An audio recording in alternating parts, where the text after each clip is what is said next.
Você sabia que mulher jogar bola no Brasil já foi caso de polícia, mas que hoje elas vêm conquistando cada vez mais espaço? Para contar essa história comigo, eu convidei duas mulheres que eu admiro muito, Amanda Grimaldi e Camila Molica, dupla de DJs performáticas mais conhecidas como a Transpira.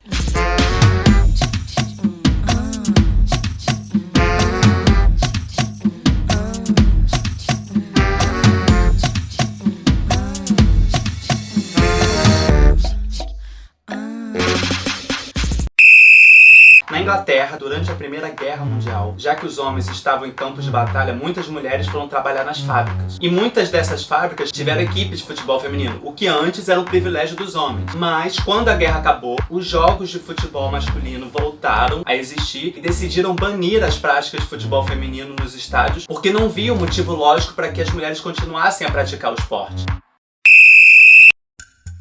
No Brasil, no início do século XX, futebol era um hobby de elite, gente que tinha dinheiro. Só que o futebol ele se popularizou em todas as classes sociais. E a elite, não gostando dessa popularização, tentou regulamentar para impedir que certas pessoas usufruíssem desse esporte. Homens negros, trabalhadores braçais, pessoas que não tinham recurso financeiro. Mas como o futebol é um esporte fácil de se aprender a jogar e que não precisa de grande investimento para equipamentos esportivos, as tentativas de limitar o acesso ao futebol não impediram disseminar esse esporte pelo Brasil. Fato é que na década de 30, o futebol deixa de ser um hobby e passa a ser considerado uma profissão. Inclui o núcleo masculino, até então excluído. Até a década de 40, o futebol entre mulheres acontecia nas periferias, bem longe das ligas e dos grandes clubes. Mesmo longe dos holofotes, a prática do futebol feminino era mal vista, por ser considerado um esporte violento. Um esporte que poderia causar infertilidade na mulher. Afinal de contas, acreditavam que essa era a única função: gerar filhos para a nação, para frente Brasil, salve a seleção. Então, em 1941, durante a presidência de Getúlio Vargas, foi criado um decreto-lei proibindo a prática de esportes incompatíveis com a natureza feminina, entre eles o futebol.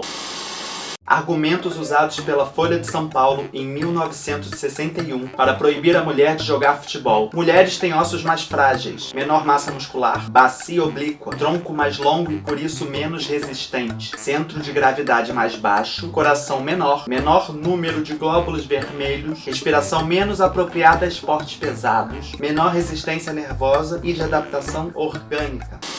Esse decreto só foi revogado em 1979. Porém, o futebol feminino só foi regulamentado mesmo em 1983. 4 anos depois. Dentre as regras, era proibido trocar de camisa com as adversárias no final da partida, sendo que essa é uma prática super comum no futebol masculino. Os ingressos não podiam ser cobrados e os jogos só podiam ter 70 minutos. Após anos de marginalização, mesmo depois da regulamentação do esporte, as jogadoras tinham que usar restos e sobras dos uniformes masculinos para disputar as partidas. Não existia interesse nem estímulo dos grandes clubes para a profissionalização do futebol feminino. Não existia nenhum tipo de investimento. Por exemplo, não existia nem chuteira feminina. A primeira seleção de mulheres só foi formada em 1988. Enquanto a seleção masculina foi formada em 1914. Infelizmente, o Decreto-Lei de 1941, que proibia as mulheres de praticarem alguns esportes, atrasou muito a história olímpica do país. Mas mesmo com todas as adversidades que enfrentou e enfrenta, o futebol feminino não pôde ser parado. E vem conquistando cada vez mais espaço e visibilidade. Fato é que em 2019, a primeira Copa Feminina com Jogos do Brasil foi transmitida em TV aberta, mas a luta não acabou. Ainda hoje, a desigualdade salarial entre homens e mulheres no futebol é gritante.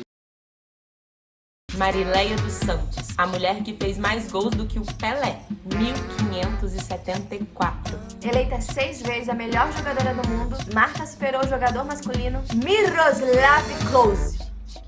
Tá certo, produção?